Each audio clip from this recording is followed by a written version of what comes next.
Welcome to the Secret Passage podcast. I am your host, Dana Vespoli, and with me, as always, is Shannon Rogers. Hello. And we are back, with a disturbing subject, but an important one. Before we get started, though, let's talk about any interesting secret passages we may have wandered down this past week. And there is one that both Shannon and I ventured down together. It was a secret passage of trolldom. We got trolled. We got trolled. You've been trolled.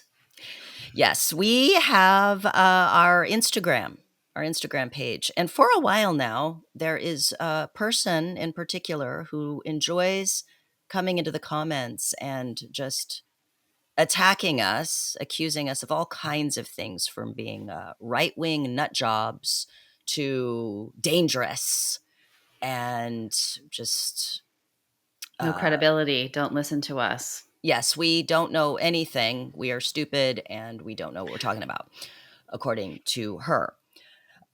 So it's interesting because Shannon and I discussed, at first it was just a thing of like, oh, how funny. This person hates us. That's inevitable. But she keeps coming back. And that was interesting to us because usually someone will just say something dismissive, like, you're dumb, I hate you, you're ugly, you're stupid, and disappear. Mm-hmm. But man, this chick loves us in her own kind of demented way, because why else would you just keep coming back to an account that you dislike so much? But she does. And so this last time she referred to us as right-wing nut jobs, which is very interesting because I am a queer woman of color and a sex worker. I find it really strange that you would equate that with right wing, when, if anything, I am politically an independent.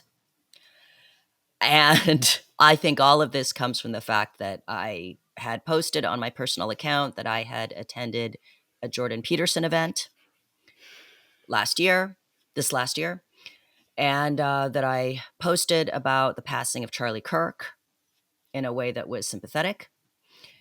And I guess that means I'm right wing.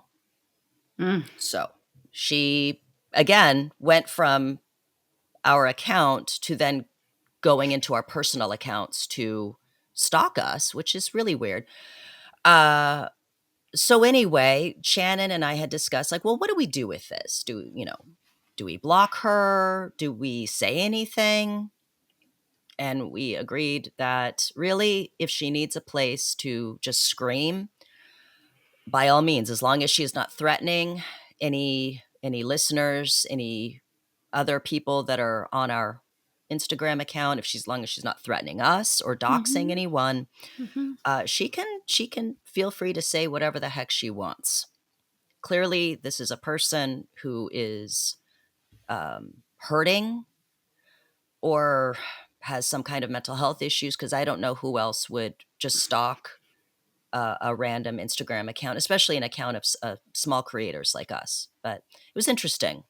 Yeah, I'm so paranoid. I'm like, well, I would be afraid of defamation. Like, I don't know why people aren't more afraid of like character assassination, saying things that are not true about people online. It was great. You're like, she's just showing her ass. Yeah, and she's like, showing her ass. I'm like, keep screaming. You're boosting our engagement. But at the same time, like, and I mean this sincerely, like, get help, dude. I know. You're clearly not a happy person if you are screaming in people's comment section. There's something wrong. This is not a political podcast. We've said that a few times. But everything is so politicized now. It's like you cannot escape it. And right. It's frustrating and annoying, and it doesn't have to be that way. So that's why we don't engage, really, right? Like, there's no, you attack someone's person, how are we supposed to respond? Yeah. Let us move on. Okay, today's episode, we are discussing the case of Kinsleigh Welty, a little 5-year-old girl from Indianapolis who was killed on April 9th, 2024. Just this month, her father and grandfather are filing a lawsuit against DCS in Indiana for failing to protect Kinsleigh when her abuse was so blatantly obvious. The case of Kinsleigh Welty came to my attention because of a TikTok post about the lawsuit that has been filed against DCS in Indiana by Kinsleigh's paternal grandfather. Um, let's see. Her father's name is Bradley Welty, and her grandfather's name is I forget. Brian Welty. Mm. And so this poor child, Kinsleigh Welty, just was failed honestly by everyone in her life, as far as I'm concerned. Definitely by DCS. And this is a case where poor Kinsleigh Welty, from essentially the day she was born in 2018, was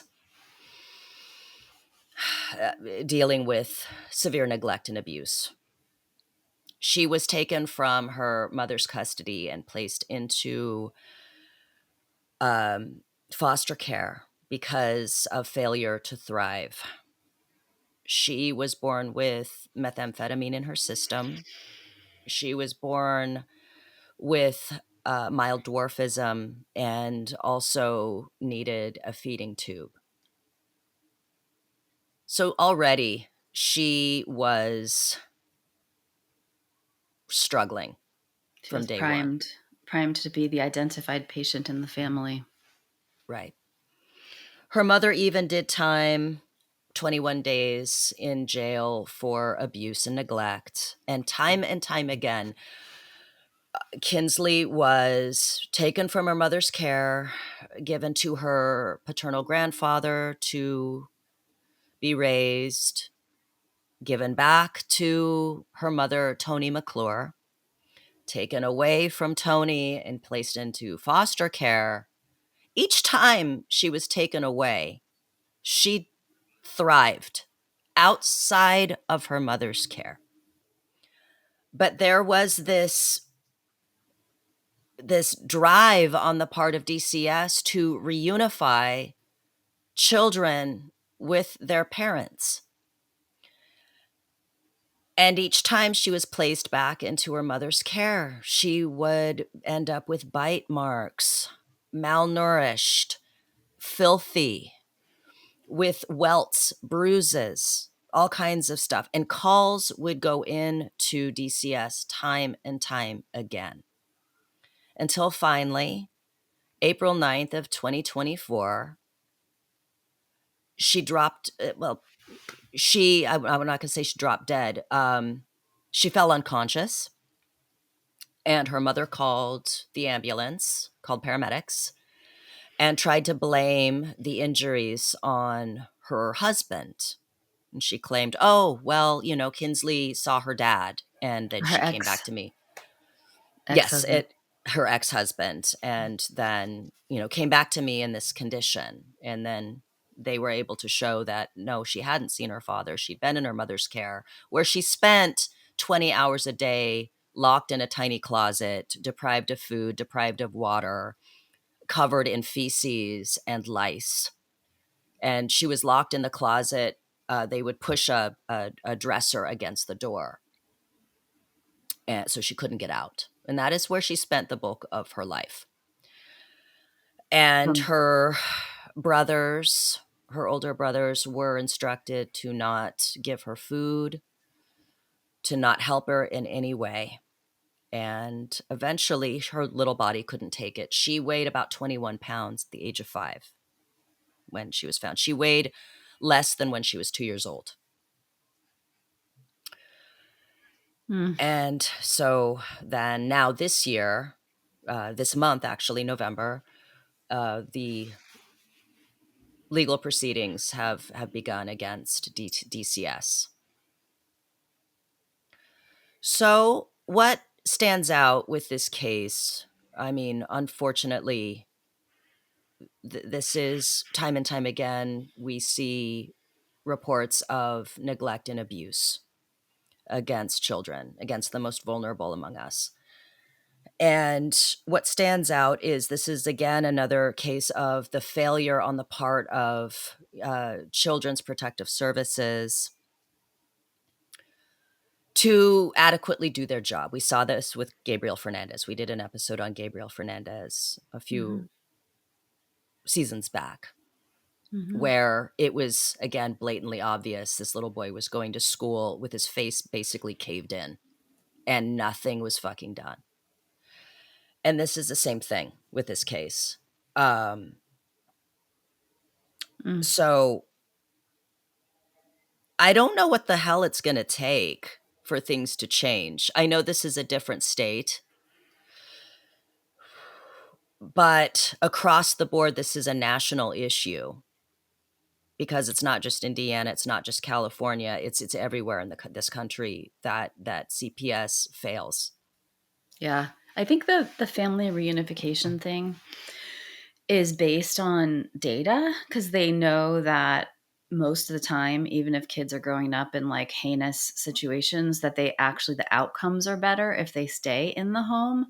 So generally, but this just speaks to like how everything is contextual and how each case has to be looked at on its own merits. Like you can't fall asleep into that slumber of like generalizing. You know, some of it is overwhelm, you know, with caseloads. Maybe the efforts to reunify are taken to, you know, generalized instead of looking at each specific family situation. I feel like, you know, in, as much as we've talked about this, what I really have come to understand is like there will be fatalities. Like it's just not a perfect system. You know, it's like things will get missed, but they can do probably a lot better.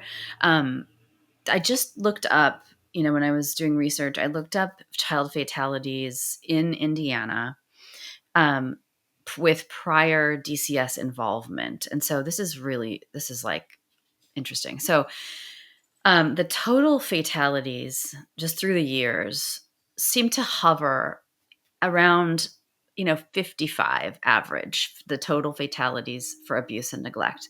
And of those, fatalities with the ones with prior DCS involvement kind of hover around like 10 to 12 average. So 10 in 2018, 9 in 2019. It went way up in 2021 to 15. So a lot of kids who with involvement with, you know, DCS end up dead. Well, maybe that's like, I don't know, a fifth. I can't do the math right now, but um, so in 2013, there were a bunch of reforms. And then after Kinsleigh's death, there were some reforms. But basically, what they've done to try to you know, change this is they've capped the caseloads, they've increased pay, they've shifted from reunification over everything to evidence-based safety in 2024 with HEA 1605. That's the legal, um, the case directly addressing post reunification risks. So what they found is that children under 3 years of age comprise like 67% of victims. So they're starting to look like, I guess, have more eyes on and have less of a reunification over everything kind of approach. And then they're emphasizing kinship care, you know, via like neighbors or, you know, family members and a reduced reliance on foster homes. So, um, and then what they do after Kinsleigh? Yeah, HEA 1605, that legislation makes child safety the number one factor, and it allows parental rights to be terminated after 15 months. So, like quicker processing of like, you know, this stuff instead of just letting kids kind of languish forever in this weird back and forth, you know. Um, so they are making efforts, but you know, in 2020, well, I don't have data for 2024, but 2023, 13 kids with prior DCS involvement died out of 56 total. Still quite a lot of kids. And you said that the average age range was between 1 and 3, 8 years of age? Was that it? No, what they've noticed is the kids that are the most vulnerable, which makes sense because it's infants and toddlers. So like so 3 and below comprise 67% of the kids who end up dead. Um, It makes sense that those are difficult years. Those are the yeah. most challenging years. I just recently learned that the most violent age for humans is toddler age. Yeah, as an aside, Mm. there's one of the greatest 2 of the greatest books that I read, as a mom, was The Happiest Baby on the Block by Harvey Karp and The Happiest Mm. Toddler on the Block. And one of the things that he pointed out is that, the reason why the toddlers are so violent is they don't have language and they're trying Yeah. so hard to communicate and they become frustrated. And they're like, he said you have to kind of treat them like miniature cavemen, you know? Yeah. And to think of it in those terms and like the way to sort of like work with them. It's an incredible book. But it allows for some perspective for parents when they're dealing with like a little one that is just having such a hard time, because it's frustrating when you don't have language. Your feelings are so big, but you're like kind of trapped, you Oh, know. yeah. Adults too. When adults don't learn how to self and like to go in and go, what am I feeling and thinking and how do I translate that into language and share it with my partner or my friends? When adults don't know how to do that, it's incredibly frustrating too. And I think there are many adults walking around who never learned that. Mhm. It's true. But yeah, that's great. Like any resources you have for parents, like would be great to share. Um because Yes, yeah, those 2 books, and then for anybody who is like the parents who's a parent of like a singleton and twins, there's this great book by a pediatrician. She herself had, like an older child, or like about a couple years between, her first child and then a set of twins. She wrote this great book called Ready or Not, Here They Come. An incredible book, because I have a child who's 3 years older than, his twin brothers, and she's an incredible book. She's like, "You know what? Fuck the laundry. Like, just let it, like, get order in food, let there be a mess, like, just get rest." And her best piece of advice was, if you have twins, you need to keep them on the same schedule. Don't let one wake up and then the other one sleep. Feed one, don't feed the other one, because otherwise there will be no schedule. Like, ugh, you have to keep them on the same schedule. Best piece of advice that I received. Um God, you're just anyway, making about I mean, that's the thing though, yeah. like, right? Like what underlies what happens in a family like this, right? And that's exactly it in a lot of ways. I mean, the forces that bear down on people that result in them doing what they do to their children. And that's a big one, right? Like not having skills, not having help. That is the thing. It's interesting because when we're talking about like the data around DCS in Indiana, and then even some of the data around like what was when we did the Gabriel Fernandez case, which Mhm. which took place in Palmdale in California, um, and there seems to be a through line in these cases of a lot of apathy on the part Yeah. of the families, on the part of the parents, oftentimes drug use in the case, Me especially with meth. Meth is a big one. mental health issues. Yeah. Mental Mental health health issues. issues. We knew that with and I'm sorry to keep bringing up Gabriel Fernandez, but there really is, that both cases have a lot in common in terms of how the system failed both of these children. And the families. I'm sorry, in Kinsleigh's case as well. I do not understand. I don't understand. Like, I really do not understand how no one was fucking fighting tooth and nail for that little girl. I don't understand. Right. I mean, yeah. Okay. So I would love to talk about that because the family also didn't kick and scream a lot. Yeah. But the thing you're talking about, we talked about this offline, like the factors that contribute, and we had talked about how poverty, or Poverty is huge. and I looked at, so I went and did a little bit of research about it, and it's interesting when you hear about how it shifts when you factor in other elements. So the research says that um, children in the poorest households are 3 to 25 times more likely to experience substantiated child abuse or neglect, depending on the study, depending on the country. In the US, children and families earning less than 15,000 a year are 22 times more likely to experience substantiated maltreatment than those in families that are earning more than $70,000 a year.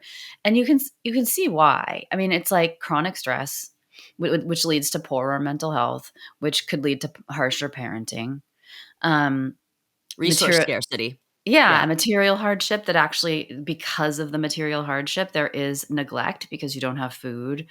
And then there's also, this is a really interesting, thing to think about, is the people who interact the most with the system to have resources are interacting the most with mandated reporters. So they probably get flagged for abuse at a higher rate than other families because they're interacting with social workers and, uh, you know, pediatricians that are part of the state, you know, so, and then you have like neighborhood issues and community effects, sort of like higher crime, worse housing conditions, stuff like that, weaker social supports for people. But this is the most interesting part of it, is that when researchers control for parental mental health, substance abuse, domestic violence, and young parental age, the direct effect of income shrinks considerably. So it's, there's something about parental mental health, substance abuse, domestic violence, and young parental age, which is sort of what we're pointing to, right? Is like sort of not knowing how to parent, maybe being too young, um, having a mental health issue, doing drugs, all those things really raise the chances of a child being abused in any class. Yeah. What really stood out to me with this case in particular, because my question always is, how does something like this happen? And again, you address some of those factors. What's fascinating to me too is how Toni McClure, who didn't she made it clear after she was arrested that she didn't care about Kinsleigh, that Mhm. she didn't want to deal with her. Mhm. And when she was asked, why would you lock her in the closet for 20 hours a day? And Toni McClure very honestly said, I didn't want to deal with her. So I didn't have to deal with her. She didn't want to deal with her. And she even said something to the effect of, well, I guess I'm going to jail now forever, or for a long time. It was chilling. Yeah. It was chilling because it spoke to her own just nihilism, just this absolute apathy, not just about her child, but her children and herself. She wasn't, she initially tried to push blame onto her ex-husband and say, oh, I got Kinsleigh back from visiting him, and she was in this shape. And then when that didn't work, she just gave up. She's like, Mhm. I don't care. I don't care, Mhm. Mom. And you think about someone like that who doesn't care about anything or anyone. Mhm. And someone like that will never be rehabilitated, I don't think. I don't think that someone like that can learn to care about life. I mean, what's happening what that says to me is this is a cycle that this family was in. I couldn't find any information about Toni McClure's background beyond the fact that she had regular, run-ins for child abuse and child neglect, and that her own mother, Tammy Halsey, also participated in abusing Kinsleigh by Mhm. restraining her with duct tape. And there's Mhm. some text exchanges between mother and daughter about how to abuse the little girl and Yeah. referring to her by terrible names. Um, Mm. Calling Kinsleigh names and, Toni McClure saying, do the duct tape thing. Because Tammy was complaining about Kinsleigh getting up and moving around. Ooh, So, I have some of their texts. You want me to read some? yes, please. Okay. So this dovetails with some of the stuff we can talk about in terms of like context, like like the Cinderella syndrome aspect of it, like how do kids get scapegoated, who becomes the identified patient and why, and how does that work? Um, Part of it is because it's like reinforcing in some way for the mom, and the way Tammy is Tony's mom, so the way Kinsleigh's grandma. So Tammy and Tony had all these text messages that have been recovered and made public, and it just shows the nature of their relationship, and that there's something, instead of confronting Tony about Tony's behavior with Kinsleigh, Tammy reinforces that behavior by bonding with her about creative ways to keep Kinsleigh under control. Um, so you can see how that relationship is totally reinforcing. So one of them is, Tony sends to Tammy a photo of Kinsleigh crouching near a couch. Now that alone is just like devastating to hear. Crouching near a couch, and the text says she got out. Okay, so McClure reports spotting Kinsleigh outside of her confined area. Tammy responds, "Damn, do it tighter," referencing taping or tying Kinsleigh to prevent her escape. Tammy says to Tony, "I'm too tired." She had been asked to come over, and she writes back, "I'm too tired. I have to work tomorrow." Um, anyway, more and more conversations. She broke the lock and shoved excrement under the couch. So Tammy, the grandma, responds, "Tie her fucking ass up." Uh, and then they reference Kinsleigh and they call her a demon, dummy, chunkers, evil. And they withhold food and drinks from her, and they lock the fridge and the cabinets. And uh, sort of this, like, basically all of these efforts to control her intake of food and water. Um, and the ways in which they get together to talk discipline. So at no point does the grandma step in and say, like, this is not okay, this is wrong. How, she just reinforces it by playing along. So she'll do time too, right? Didn't she get Yes, she's okay? also in jail, along with uh the uh the boyfriend, Ryan, is his name Ryan? Brian. The boyfriend who, I don't know what's going on with his head. He looks like Beaker from the Muppet Show. A bashed in beaker. Yeah. There's like a dent Yeah, situation. I'm not trying to body shame anybody, but like his head looks, it's a thing where when I saw his head, I thought, "Oh, maybe that's why he was in Yes. a relationship with Tony and refused to provide any aid." And apparently he claimed that he understood that what was happening to Kinsleigh was cruel, not nice, all of that, but he didn't want to say anything to Tony because he was worried that she would lose custody of the other children, including the baby that she had recently had with him. So she had, I Mm. it's always the people that abuse kids that have like multiple children. She just kept having babies. I She know. And just kept having them. if you're already overwhelmed, we talk about this a lot, the like bringing more chaos or whatever into your, like, it kind of reminds me of our conversation about hoarding. Like, Yes. you already have more than you can handle. And you're going to bring another life into that situation. It's just so irresponsible. I didn't Or, see anything.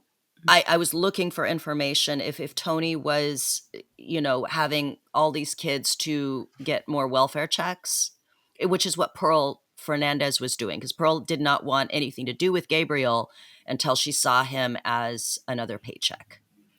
yeah, I did a bit of research, and what I heard, what I gathered from the research was that on no documents that are public, the court documents or anything else, is there any information about her having a job. So she must have been getting support from, so right, there would be a reinforcement for, like, the environment would reinforce having another child by saying, okay, you have another kid, you get another $400 a month or whatever. But even like most people would think to themselves, like, that's not even enough. Like, you know what I mean? Yeah. Like, just like, I just, it's like, you can't even manage your life now. And maybe it was an accident, but like, there are ways to prevent that. um so anyway, I'll get off my soapbox about that, but irresponsible, right? Not thinking about the kind of life she's going to be able to provide that kid. Again, this goes back to this really bizarre just apathy about everything. Everything. Like, I I know I sent this to you in a message, I think yesterday, about, like, there's so many Southern Gothic elements in this case. Mhm. Just the poverty, the filth. Like, Mhm. they, are living in just unspeakable, like, biohazardous conditions. Like, the That's house was absolutely filthy. There was trash everywhere, gnats everywhere. In, like, the police report, they're like describing the environment. There was this tiny closet that Kinsleigh was held prisoner in, was filthy. It had human fecal matter, urine, a petrified peanut butter sandwich. Oh, that broke my heart. It just, and then just trash that had never ever been taken out. That the house was absolutely abhorrent. And you have people living in these conditions. You have children living in these conditions, and a mother and a boyfriend, and stuff that are just, that don't care. I They think don't it's care about anything. like It reeks of depression. depression, right? It Yeah, reeks yeah. of, like, this kind of just uh almost vegetative depression, where, like, there's no action happening. And the only action happening is just regularly abusing this little girl, targeting her. There was also a mention of how at some point, I think Tony brought home pizza, Oh and yeah. she's sitting eating it with the boys, the brothers, and Kinsleigh is locked in the closet, fully aware that they're eating, and she's asking for food, and Tony's like, no, food and water. So she's also just, like, horribly dehydrated. So there's a couple things that comes to mind. There's the animal response in animal communities, in primate communities, I think, even if you have a child that is, there's a disproportionate amount of abuse directed toward kids with special needs too. That's another thing that happens. So you have two things. You have, like, I think about it in an animal perspective. Like, animals maybe just let their kids that are born with special needs die because it's Right. too much in terms of a resource kind of thing. So there could be that, like, immediate response to having a kid with special needs, a feeding tube, all that. So maybe, like, that's so early enough that maybe that's like the earliest, most primal kind of, like, pushing away. But there's also the meaning part. Like, so as humans, we sort of, like, something means something to us. So having a kid with special needs, I wonder if that triggered something in Tony that evoked feelings of hate, feelings of disgust, feelings of contempt, because she wasn't like quote unquote perfect or easy or looking or like, you know, so I wonder if that's how it started. If there was sort of just a rejection of her, um, because of her needs. I mean, it's all centering around the ingesting of food and sustenance. And there was a Right. problem with that when she was born. You know, so I don't know. It's just There's something very symbolic yeah. in depriving her, Mhm. right? It brings to mind it's an othering, Mhm. so Kinsleigh's being othered in the same way that Gabriel was othered because he was perceived as effeminate. Yeah. He was Yes. targeted for being effeminate or Yes. being perceived as being effeminate, and then some information had come out that he may or may not have been sexually molested by a male, and rather than taking care of him, he was deemed gay. Or Gabriel he was Fernandez was. or he was just deemed gay because he was a kid with a sweet open heart and his two gay uncles were raising him. You know what I mean? Like Right, it's like right, that association piece and then the rejection because of what they symbolize is just so terrifying, right? Like they through right. no fault of their own, they're just innocent kids. Yeah, he was Uh, just yeah, but that was that stood out. It's like, okay, so Gabriel was othered, and then you have Kinsleigh othered, being special needs. There's no information about any of the other children as presenting as having any sort of disability. I think she was the only one, and it is very possible she was rejected mhm. and hated, and also I'm not sure if some of her issues presented in any kind of I know that she was prone to she had some outbursts that were observed early on that I feel like came more from just the neglect piece.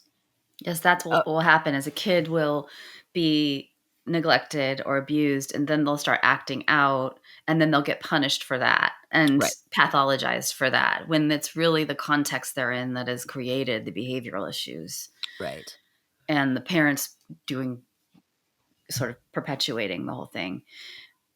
Yeah, and that's the thing about like if we sound like we're moralizing, for me it's not really a moral issue. It's like we were talking about, you know, just how people are shaped and how behaviors are shaped, and you can see in that family system that family systems always seek homeostasis in a way, and there's something it persists in the family because it works for someone or it works for the system.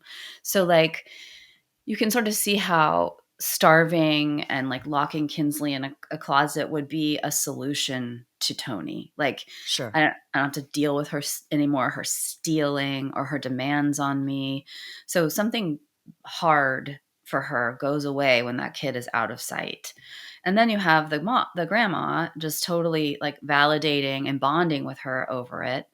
Um, and the sort of like the sort of like when something disturbing shows up or difficult shows up, the blaming and deflecting of shame onto another person, there is this like relief, right? It's not me, it's her, she's the problem. um and so it's just like there were no punishers in the system. Like there was no one confronting her, there was no one threatening her to take her kid away and in fact, I don't know, maybe taking her kid away would have been the thing that she wanted. Um, but DCS did not perform. They didn't. They one way to have sort of like removed some of the reinforcers is like they could have just said we're going to have surprise visits, and we're not going to tell you when we're going to drop in. That might have kept some of this in line, but they didn't do anything like that. They kind of just Well, if they did, mhm. Kinsleigh was locked in the closet and they were told that she was visiting someone else. I know that that was something that had come up Yes. one or two times, maybe. The time she died, they came there that day and they were, asked where she was and she said she was with her dad and then she ended up dying that day. Right. But there were a few other visits before as Mm. well where the claim was is that she just wasn't there and they never followed up. A lot of times the social workers never actually physically saw Kinsleigh. They Right. just they would close the case and just, again, it is very likely that a lot of these social workers were absolutely overwhelmed with enormous caseloads. And they I mean, mean well. Like, yeah, a lot of times they do, but it is just, you I think about it with a lot of these social workers, and I remember the Gabriel Fernandez documentary where each social worker had like 30 cases or more, which is just mind-boggling. and some are too timid.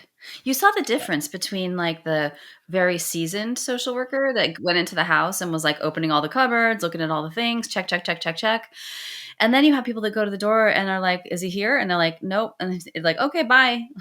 That should not be how it goes. If you have Right. somebody who is harming a kid to that degree, um, then you need to push. And if they can't do it with single social workers, I feel like they should have teams where, if someone's a little more timid and that's just not what they're afraid. A lot of people are afraid of conflict. And Well, no, and then you imagine like a 5'3" 100-pound woman going to a door and a big person who's like benches 300 pounds answers the door yeah, and is like, "No, she's not here." What yeah. the fuck? Okay. Okay. Yeah, you need somebody. In that one case that we saw the example in the Gabriel Fernandez documentary, the Mhm. woman came to the door and she actually had an officer with her. Yes. Like, if there's someone, I mean, I'm sure that law enforcement can't constantly, be with a social worker, but yeah, like you said, teams, like maybe, yeah, I think things just move are easier in pairs, but Like I'm good at like helping people feel welcome and like they can, this is what I've been told by clients, they can feel free and open to talk to me and that kind of thing. I am not good at going to someone's, I mean, I would not do that job because I'm so not good at like showing up on someone's doorstep and busting my way in and standing up over and over again. And I know that about myself. I would probably want to scurry away too, like take their word for it and go away. Because basically you're saying you're a liar. I go get the kid from me, like that. You have to kind of have that bluster, like be right. somebody who can just be like, I'm not leaving your doorstep until you show me that that kid is okay. And if they're somewhere else, you call that person and you have them bring that person to me right now. Like, I'm just not, I would love to be. I mean, I'm working on that, but it's yeah, and maybe people need help, but I don't think that people, when they're in their jobs, especially when they a lot of people who work for DCS, some are seasoned, some are not, and you know, I don't think I don't know what it's like in every DCS office, but I know as an early career clinician, people often, when I was an early career clinician, it's you feel so stupid, like you feel like I don't know anything, like what am I doing? Um, but you sometimes people, like now my thing is guard your stupidity, like you don't know a lot about what's going on with people and you need to ask questions when you're working with people because you don't know, you're just making stuff up a lot of the time. So guard your stupidity. But back then it's like hide your stupidity. Like don't ask for help, don't tell your boss that you actually are totally afraid to go there because they might judge you, you might not get promoted, you know what I mean? So I think there's a lot of that happens too around no assessing one's own skills and being honest about what you will and won't do. And there's not a lot of oversight. Like you have these people with 30 cases, and then you have the person that supervises them, and they're essentially supervising like 300 cases. So yeah, sorry, that was quite a No, rant. it's very interesting, Mhm. because I think there is also this misconception that, um, DCS, they're all terrible people and they let this happen, and it's like, "No, she fell through the cracks," is what happened. I don't Yeah, think it was an intentional thing. I don't even think that Tony McClure intentionally killed Kinsleigh. I think it was it was how do I put this? Mm. I think that Kinsleigh died because Tony just didn't care and just wanted her to go away. And had DCS, I feel like if DCS had said, "Listen, Tony, you don't have to keep your kid. Like we'll take her. Like you don't have to keep your kid." Um, I'm not sure why Tony didn't just let Brian Welty, her grandfather, keep her. It's not clear. It's not really made clear if DCS automatically took Kinsleigh away from Brian and foisted her upon Tony McClure and said, "Here, you have to take her back," or if that was ever presented as an option. Hey, you don't have to, she's thriving with her grandfather. You can visit her whenever you want. She's with her grandfather. Um, or if Tony was actually insisting upon keeping Kinsleigh out of this fear that she would lose her other kids. None of that is clear to me. Yeah, and I mean, she wouldn't probably lose her other kids if she just said, "You know what? I already have enough kids. I can't take care of this kid. I need to adopt her out, or I need to." Right? I mean, that what they would have loved. They would have probably loved to facilitate an adoption, and the grandparents would have adopted her. I'm sure, the Right. paternal grandparents. That's the part that I'm like these. I'm not saying I don't know how I would act in a situation like this. I hope that I would be the person that would, you know, not be a coward and who would risk ruining my relationship or damaging my relationship with Tony to save her daughter's life. But no one in that family made any friction for her No. around what she was doing. There was no accountability. There was no, I see what's happening and this is not okay.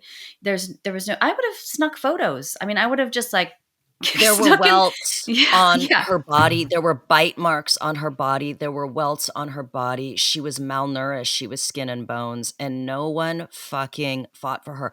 I see posts on Instagram. I follow, you do too, all of these animal rescue Mm.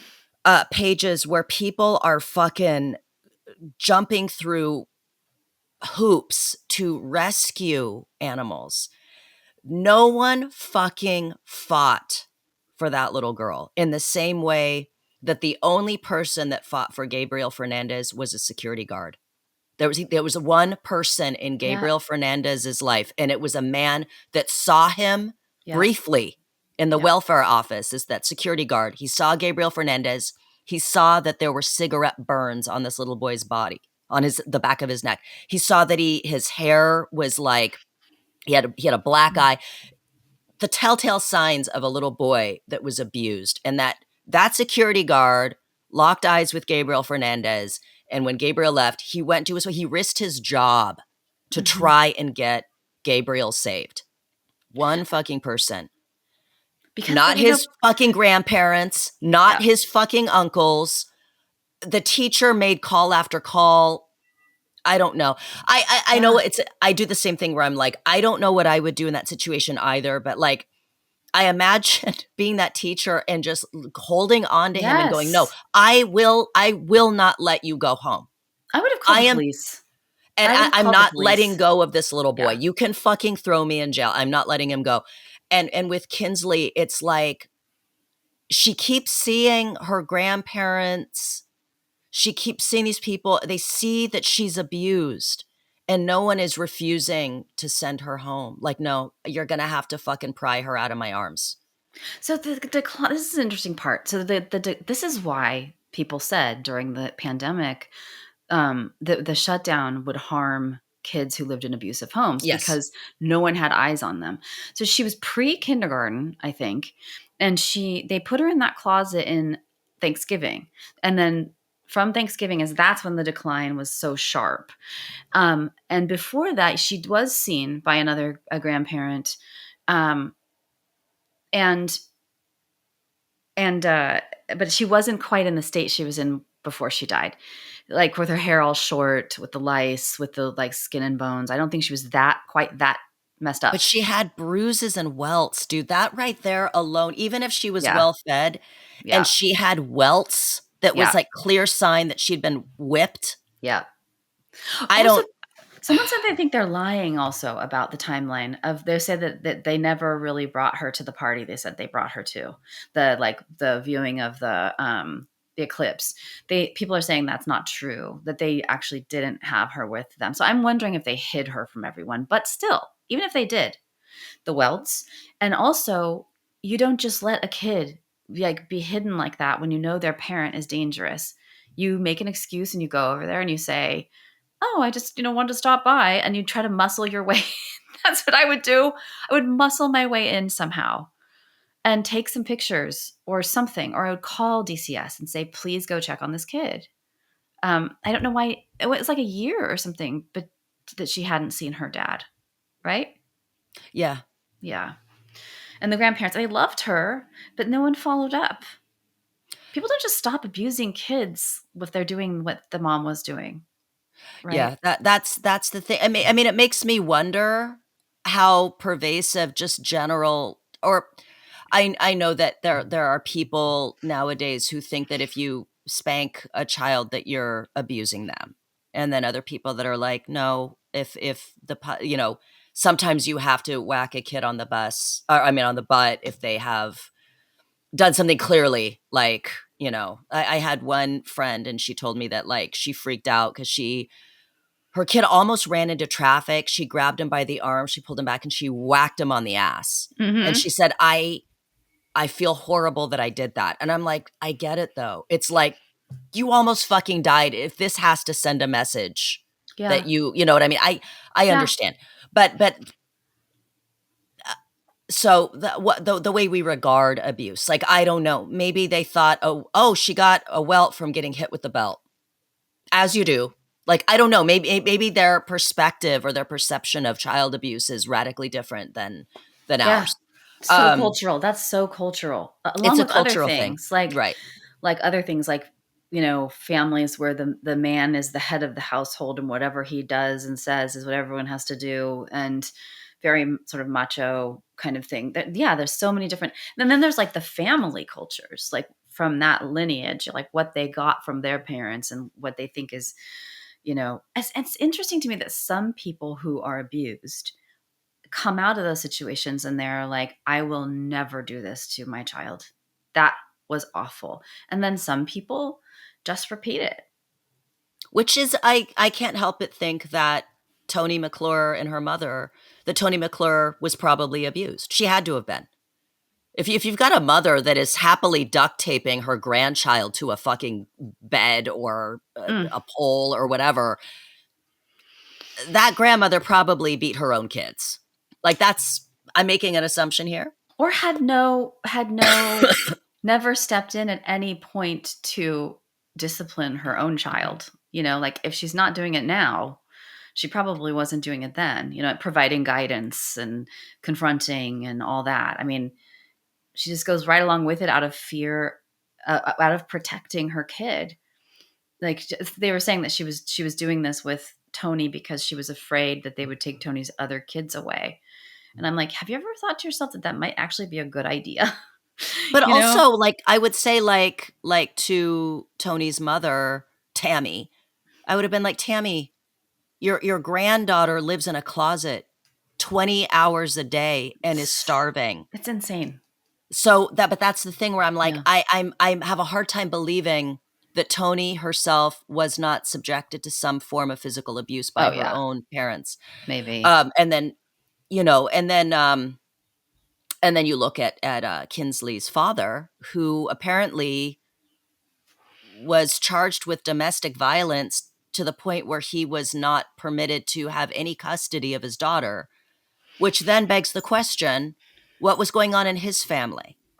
So I'm wondering, like, if this cycle of abuse is just kind of more pervasive through these families. And when we talk about culture and stuff and the culture of violence, I don't know. I don't know that. Yeah. I'm just wondering. Um, Not everybody who was abused abuses, but yes, I think there are quite a few situations where you do what you learn how to do. And like people do things for three reasons, really, right? Like they don't know how to do anything else, they're avoiding something worse, or they're moving towards something that's important to them. And you can see, oh, just should I chime in with my the thing that we discovered about punishment? no, tell me. Okay. Let's go. Yeah. So we have dopamine spikes when we punish someone. So it's tied into our brain's reward system. So it, they think evolutionarily, there's some argument about this, but evolutionarily, they think it might have helped humans stick together by reinforcing fairness or punishing cheaters or rule breakers. So there's some satisfaction we get neurologically from punishing people that we deem whatever, right? Like different, like the ideological differences, and or we deem them as, that's why dehumanizing people works so well, I think, like um Like calling Kinsleigh a demon.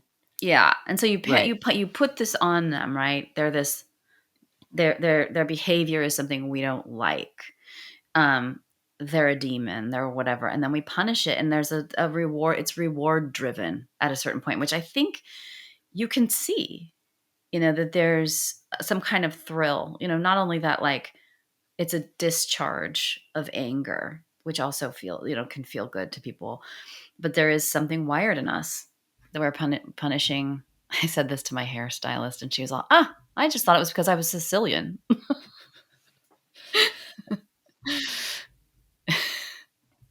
It's interesting too because I was thinking about like the sadism piece. Hmm. That also that pleasure that people like Tony McClure, Pearl Fernandez with Gabriel Fernandez and her boyfriend also that tortured and killed Gabriel, and in this case with Tony with Kinsleigh, um, that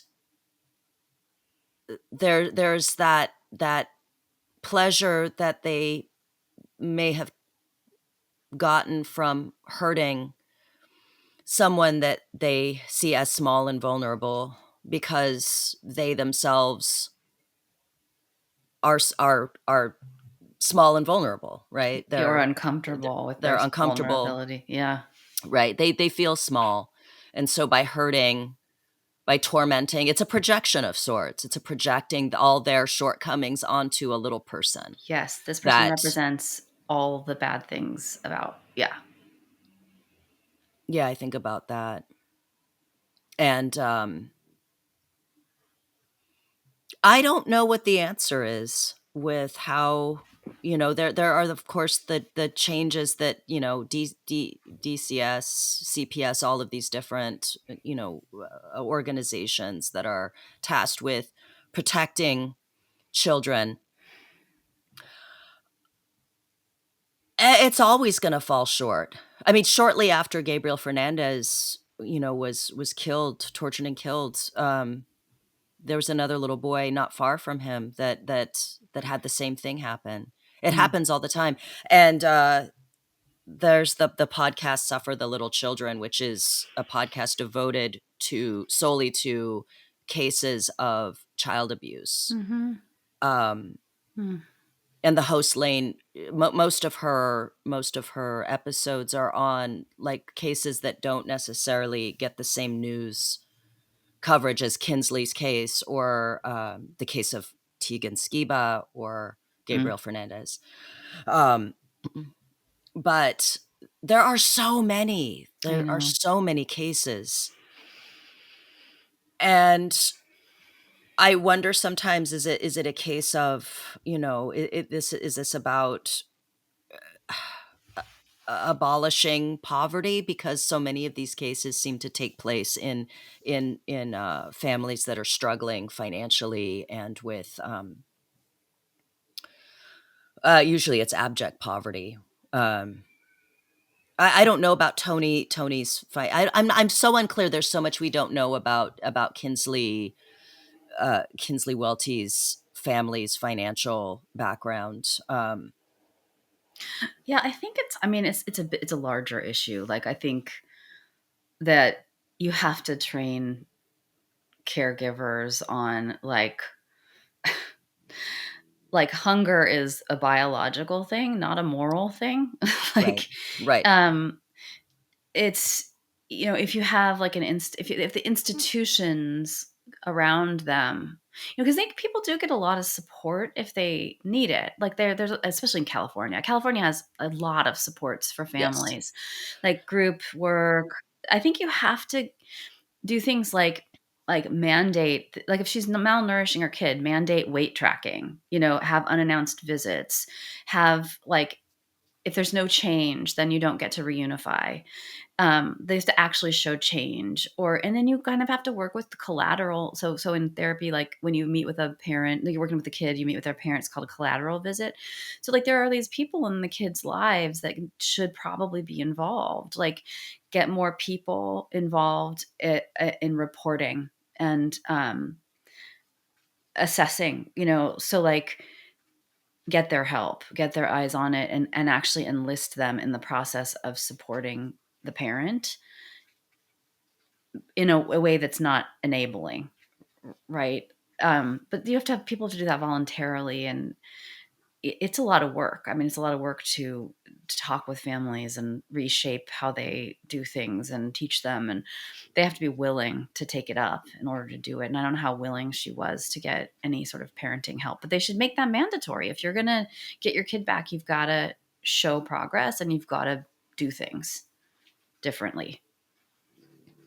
Don't you think? Yeah. Yeah, for sure, for sure. And it does become a case of like, and then this becomes yet another task that these social workers with 30 plus cases Yeah. are have to take on.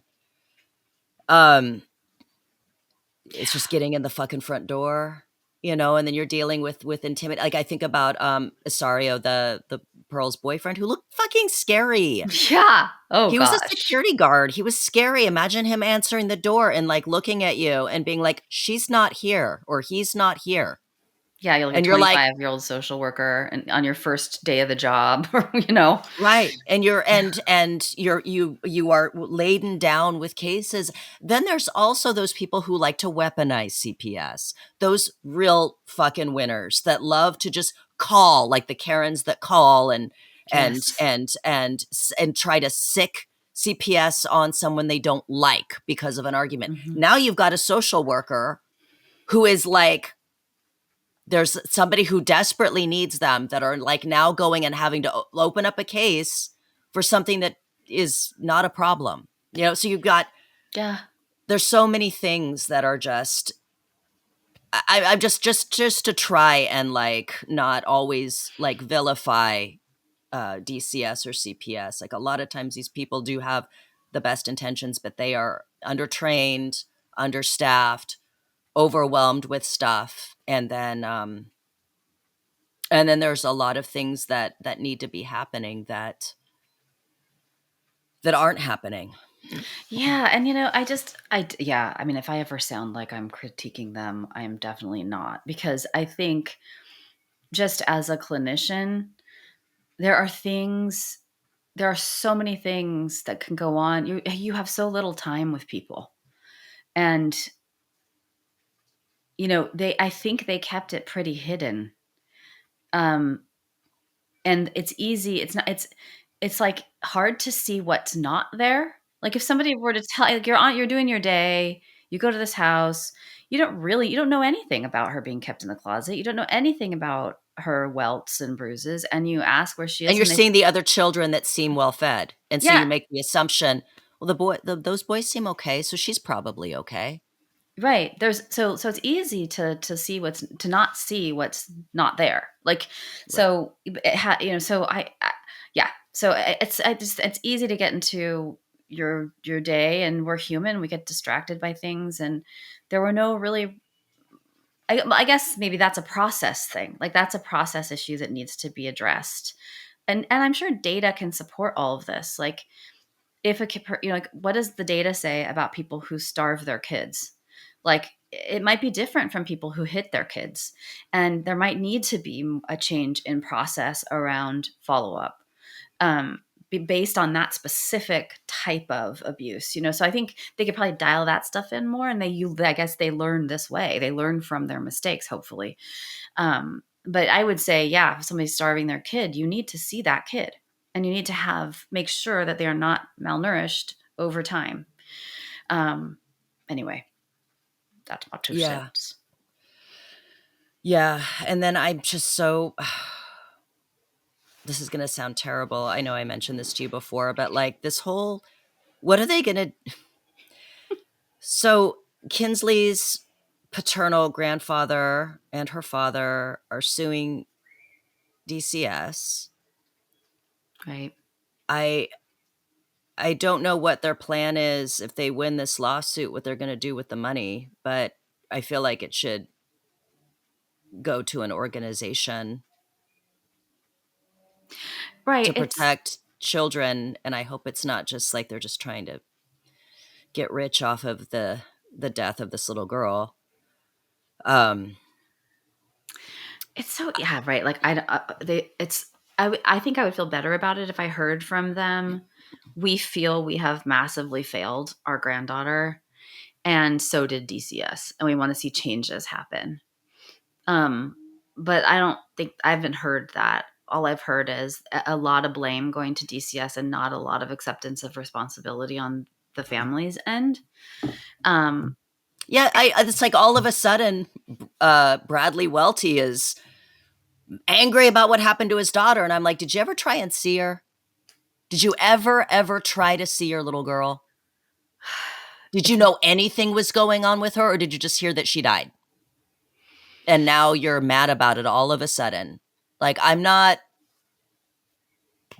no, I'm just like, I don't know. Are those crocodile tears that you're crying for your little dead girl that you never fucking seem to want to see? And now you're gonna point the finger at DCS when you were never trying or fighting to like have any kind of custody of your child. yeah. At least send the grandparents or something. I don't know if she had a restraining order against him or what, but like, at least send someone. I mean, I don't know. I think people are too afraid of upsetting each other about stuff like this. Like, who cares if Tony hates you? Bang down the door and get that kid out of that closet. Especially when you know that she had a history of abusing kids. Yeah. Like he knew this about her. Yeah. Um Yeah. yeah, that's the thing. I don't have enough information, but it's just like in the I know I keep going back to the Gabriel Fernandez case, but Hmm. it's just like you see a lot of people mad at social services, and I don't see a lot of people saying, I failed my child, I failed my grandchild, I failed my nephew, I failed my niece. Yeah. Like, Yeah. I was too afraid. I was too afraid to like help because I was afraid she'd be mad at me or something, right? Or I was afraid to help because I thought, if I put myself on the line, they wouldn't really even take the kid away and then I'd be screwed. Like, there's lots of reasons, but it's like, step out into the sunshine, like take some have some accountability. I guess that's what I would say to people. If this is ever happening in your life, like, try to be brave. Try to like well, do the thing to help because the kid. someone's life may depend on it. Like I see people getting outraged and fighting tooth and nail over like financial transactions or like Yes. Yes. something that you didn't want came in the mail or in bad condition, and they're up in arms about it, and I don't see that same energy Yeah. being directed towards like a grandchild, a niece or a nephew that is being abused Yes. or is in bad, like is in danger. Yeah. And to be fair, maybe it's the case, maybe the grandfather was calling DCS and saying, I'm really worried about my granddaughter, and hearing we'll take care of it, and then assuming it was taken care of, like They're supposed to let you know if you make a report. They have to let you know what action they took on it. So, right. mhm. Yeah, so I don't know. And Yeah. again, sometimes like the child abuse stuff is one in which maybe they weren't concerned about welts. They thought she got whipped, and maybe in their culture, that's how you handle a kid that gets into something they're not supposed to. I don't know. Mm-hmm. But Mm-hmm. um, Mm. isn't it just so it's overwhelming when you hear about these cases and you know that it's just going to keep happening. It's just going to keep happening, you know? That was the hardest part about when I worked with kids, um, just having to send them back into a family system that was dysfunctional or abusive. And you just have to kind of hope that the parents get help. And then it's a hard thing, I think, to be like, yeah, well, you have 7 more years of this, you know? Um, some people are really cut out for work with kids, and they're really good at it, and but yeah, that's hard. It's hard. It will keep happening because people have problems with emotion regulation, and they don't have sometimes a lot of skills, and they don't think about it, and they have a kid, and then, you know, And also this idea that like I one thing I can't get behind is this idea that, oh, just have kids. I Like know. that everybody should be a parent. It's not easy being a parent. It No, is not easy. And loving with all your heart isn't enough. A lot of the time it's not enough. no. It's a lot of fucking work, and it doesn't just stop. It doesn't. It is a lot of work, and it requires a lot of self-sacrifice, and um Oh, not everyone is cut out for it. And when you see these situations like Tony McClure, who like didn't stop at 1, and she didn't stop at 2, and she didn't stop at 3, and she didn't stop at 4. She kept having kids, and she kept neglecting and abusing them. And yeah. one of them she neglected and abused until the little girl died. And that life cycle, that poor Kinsleigh, 5 years old, that those 5 years were painful Oh my and God. filled with hatred and filled with neglect and just being hungry and thirsty all the fucking time. I And just can't even. apparently, I don't know if this is true, but apparently the last thing that Kinsleigh said was, "I want to die." Yeah. Mm. Imagine being a 5 years old and saying, "I want to die." And It's. then probably the only peace that she ever knew was when she fucking did. Uh, And I don't understand how you can keep. I mean, I actually I can. I think that Tony was just that nihilistic, apathetic person that just fucking popped babies out. That was just like circumstances, like I'm pregnant. Right. No, what, like, no, like when we were talking the other day, that it's the whole thing about when we start to live our lives. Oh, God. So we are a product of our environments. And some of us never quite get the memo about how to live a life effectively. And her whole life seemed to be under aversive control, right? Avoid this, avoid this, avoid this. Otherwise, she would have been doing things that to make her life better, probably, right? Like she would have been. Right. Um, so, you know, life is so much better when you think about things from the perspective of what do I want out of this life? What do I stand for? Who do I want to be? How do I want to show up? What are my values? And have it's like she had no north star. It was just, I'm guessing if there was meth involved and maybe some mental health issues, I don't know. I mean, obviously, but and weed, that she was just seeking like pleasure and avoiding pain as much as she could. And in a way, that whole thing between her and Kinsleigh was there's a pleasure in that punishment. The hatred, the despising, the scapegoating. It's you, not me. Blame, blame, blame. That's a way to get rid of. It's like, make it go away, make it go away. Make these feelings go away, right? I feel guilty because I hate my daughter or whatever. And that is no way to live a life. It's very dangerous. Your life gets very small and stuff like this happens. But somehow some people can be raised in very abusive families or neglectful families, and they can find their way. And some people just buckle, underneath the circumstances and I don't know how much she tried for anything. Well, that's true. And if she never knew Hmm. anything else, this is the way it is.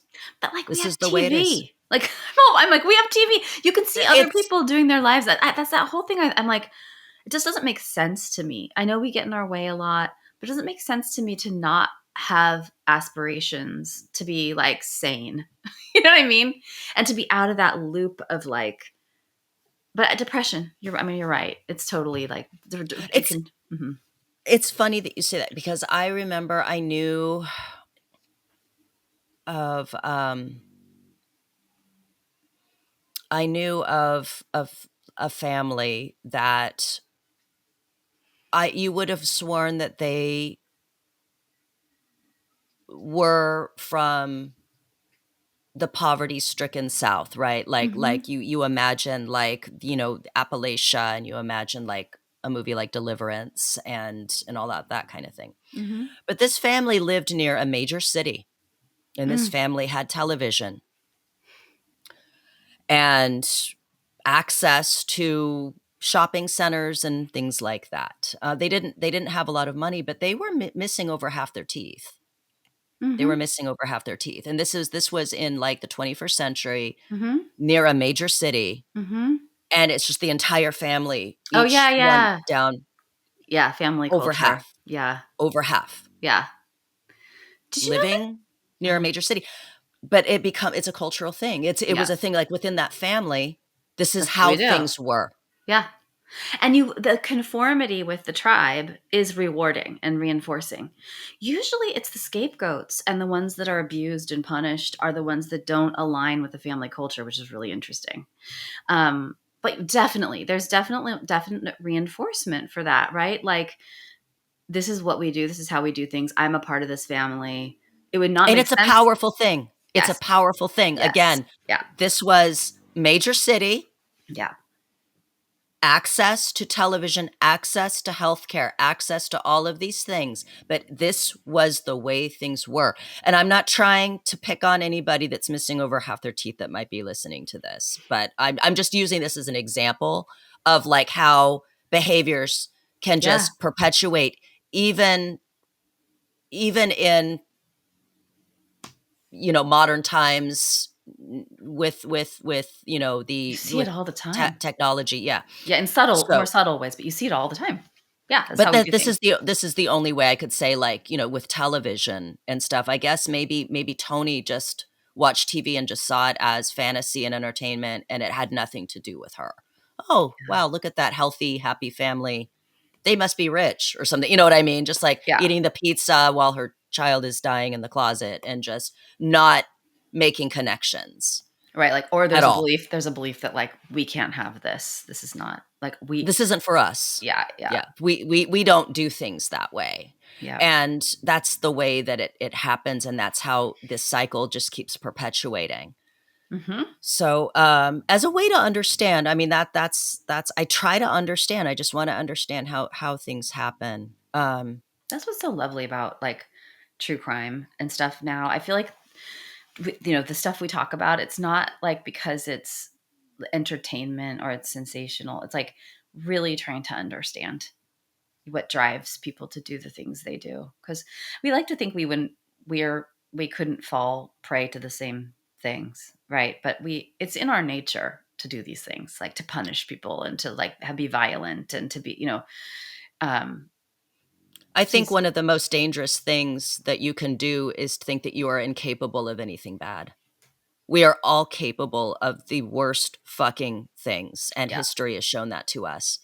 The important thing is to recognize that you are only human, and that you have to work to steel yourself against any dangerous impulses, and also to have compassion, even for someone like Tony McClure, even for someone like Tammy Halsey. It has to be horrible. I can't imagine. I can't Yeah. imagine I'm angry about all of that.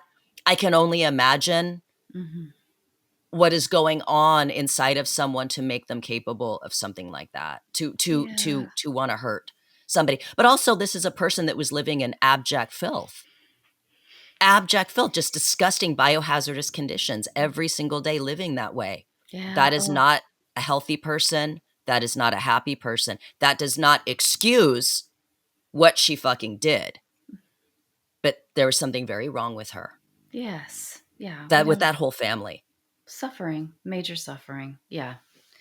And yeah. Yeah. But we'll keep watching to see how this lawsuit progresses. The Welty family, their lawsuit against DCS in Indiana.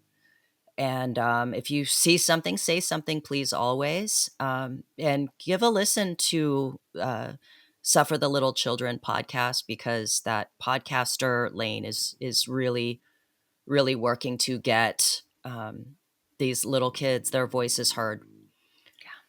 And we'll see you next time. See you next time. Please like and follow our show. Send us messages, episodes you'd like to hear, any clarifications that you want to make. Let us know. We are at Secret Passage Podcast on Instagram, at Secret Pass Pod on X, and we will see you next time.